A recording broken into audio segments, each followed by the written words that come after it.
Maybe not next time. I'm going to try to do this without my glasses, actually, because I broke them and now there's rainbow duct tape on them, and that's kind of uncomfortable. So instead, let me see if I can read this in really big font. It's not fair. There was time now. Maybe not next time, but eventually when I go back to the East Coast, I'm going to go back to my grandparents' graves and leave flowers. The movie scene that comes to mind was Oswald Cobblepot dramatically leaving fat flowers at the graves of his parents for the cameras. I feel like a circus freak sometimes. My grandparents did the opposite of abandon me. They were always showing up and making things better. They adopted my mom and my Aunt Sue. I don't believe in an afterlife, but I do believe their ghosts will appear to me there. That's where they wanted to be visited, so I'll visit their ghosts.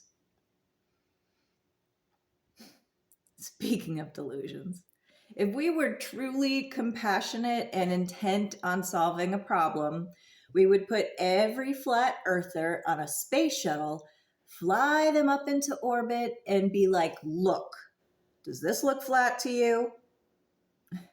It would be so easy if we were willing to spend the money. Of course, I'd start lying and say, oh yeah, the earth is totally flat. Let me do it too. I'll bet some of them would still be like, okay, this is a trick. Is this a hologram or something? Giving such irritating people a free flight into space is not my idea of fairness, even though it could solve a problem. These people vote. I seriously wish we could give people a test, but gentrification and segregation has disproportionately affected people of color by school budgets being based on property taxes. So white people would pass the test more, like the SATs. It still happens. I'd pass the test because I'd study for it like crazy. Now that I'm writing about this, it seems so un-American, I'm ashamed of myself. This isn't freedom.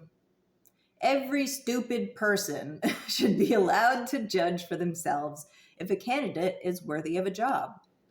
Just some people vote too emotionally. If anything, it makes the politicians work harder to win them over. It's easy for Republicans to win over stubborn, stupid people.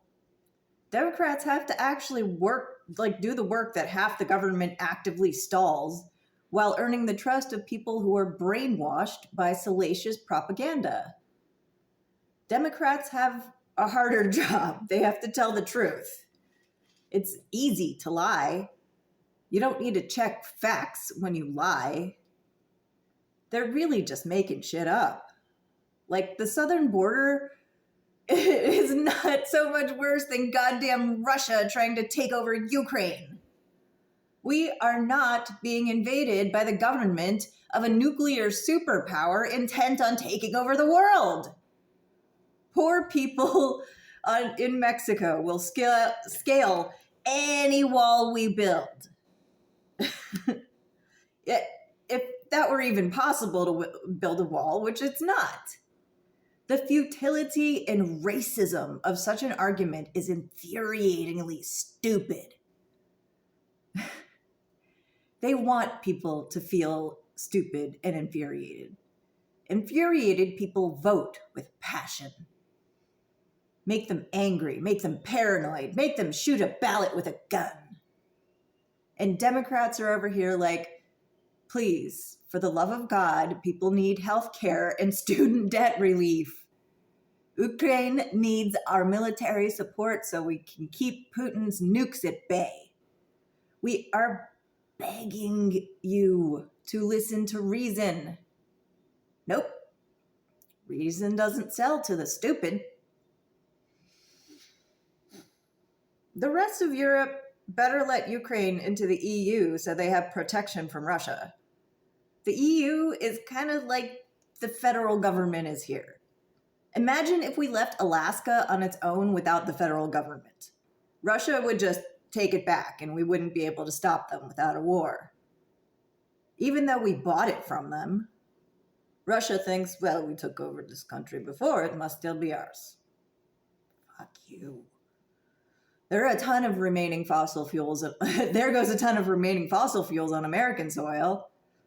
Now that I'm pointing out Putin would not stop at Ukraine, he would go after the rest of Europe too. Suddenly, the Prime Minister of Hungary isn't so enthusiastic about his veto power.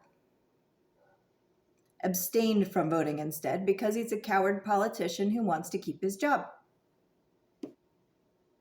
Tough to keep your job if your country falls to an evil nuclear empire, though. Even if you're friends with their dictator. I want to give Zelensky a high five and a hug. This is a victory for Ukraine and a way to stop the war. Enough is enough. Let's win already. Zelensky told the Western leaders, don't build roads, send all your money on weapons, drones, society, and pensions. We built a lot of roads in Afghanistan and Iraq. He's saying, we don't need more infrastructure, we need to protect what we have, and more roads just means more Russians moving around the country. Weapons and drones are good defenses, but the aftermath of war is only helped by things like society and pensions. Pensions for the future. Because these effects will last a lifetime. I think Zelensky wants to see the fighter jets blow up my mattress too. Worth the money? Yes, he's invited to the ceremony. Let's use those we use those fighter jets for like shows all the time, just flying around for people's entertainments, like the Blue Angels. No one is attacking mainland America anytime soon, and we're not allowed to send our fighter jets to Ukraine, so why not make this tribute to a war veteran?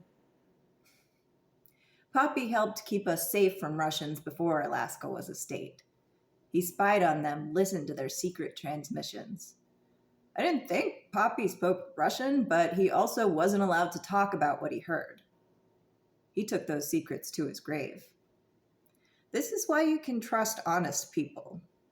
Zelensky is an honest person. Trust him with those weapons and drones. Russia looks in no danger of stopping this horrifying war any day soon. We've got to protect Ukraine, I'm trying to say that right, Ukraine, from this nuclear power, because if Ukraine falls, my stupid American tongue can't roll an R. Ukraine. Anyway, the rest of Europe, possibly the world, is in danger. I'm still terrified by the thought that Russia has more nukes than the US. Hopefully neither side will ever use them, but come on. We spend more money on the military than anything else by far. Those taxes are supposed to go to keeping us safe. That means keeping everyone safe. It's the American thing to do. Just once in my life, when the Republicans even utter the phrase border wall, I just want Joe Biden to snap and say, stop being so fucking racist. We've heard him say fucking before. I love it when Joe Biden swears. Makes him seem human and cool, tough, not to be trifled with. Yet, not a bully. All Republicans are bullies. They're trying to beat up on other people because they think it gives them power. They act like they're defending themselves against, transgender children and people who break into our country to mow lawns and clean your teeth? They don't have drones and bombs. They're not driving tanks through villages, destroying homes and killing old people and children. No Republican is building a wall over the northern border. Although Canadians aren't trying to get into our country because they have better health care than any of us. We break into their country for the cheap drugs. Why isn't Canada building a wall to keep us out? Because we're white? Or because they realized everyone needs healthcare even if they don't live in Canada? I love Canada. It's a beautiful country full of optimistic people. Delicious sushi in Vancouver. So French in Montreal, you'd think you were in Paris. Like, literally everyone has French accents there. I didn't expect that. Americans somehow think that Canada is like America Junior, or like we're not that different, but Canada is totally a foreign country. Worth a visit just as much as Mexico. When I went on a vacation, family vacation to Mexico, my parents took us to see Mayan pyramids, like these ancient, beautiful structures. Like we always had a historical educational experience on vacation.